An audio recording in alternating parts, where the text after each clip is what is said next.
Nello scorso tutorial abbiamo visto a cosa serviva la serie. Andiamola a rivedere un attimo e per capire la differenza che c'è tra la serie e il range. Allora, innanzitutto prendiamo la serie e poi andiamo in vettori e andiamo a prendere un punto. Colleghiamo il- la serie alle coordinate x del punto e vediamo che il punto viene ripetuto varie volte. Questo perché? Perché all'interno della serie c'è il punto da cui parte la sequenza di puntini, di quanto devono avanzare, quindi di uno alla volta, e quanti puntini ci vogliono. Quindi analizzando questo componente, i puntini partono da 0, avanzano di 1 di volta in volta fino ad arrivare a 10. Questo contenuto lo avremmo anche potuto vedere andando in parametri, input, inserire un elemento di input, collegarlo al pannello e qui vediamo appunto la sequenza dei 10 puntini che vediamo qui. Ora vediamo come funziona invece il comando range. Il comando range, quindi che andiamo a richiamare sempre in set sequenza range, funziona come la serie ma in maniera diversa. Colleghiamo il range ai puntini, quindi li collego. Vediamo che si sono comunque creati una serie di puntini, però andiamo a vedere gli input del range.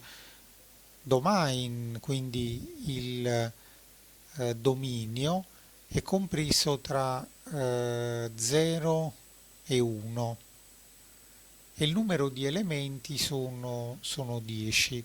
Se vado a collegare il dominio a questo, noi ci ritroviamo questa sequenza di elementi. Cioè, qual è la differenza quindi tra serie e punto?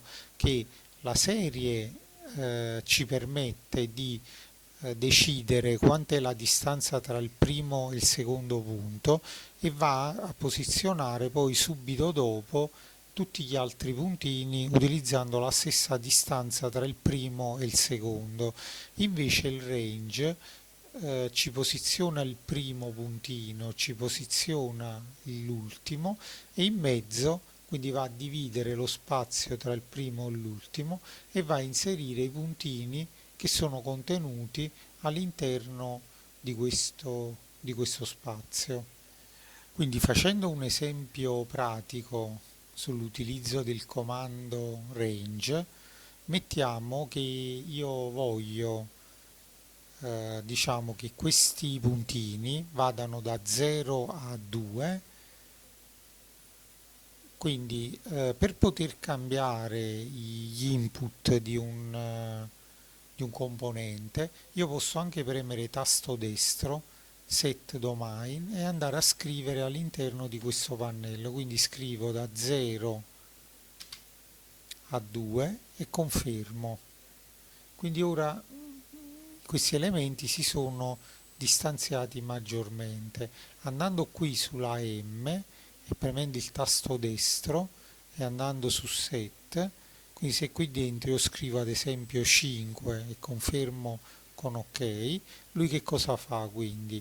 Mette dei puntini che vanno da 0 a 2 e mi divide lo spazio di 5, quindi un po' come il comando di Rhino dividi per numero di diciamo dividi questo segmento per numero di parti.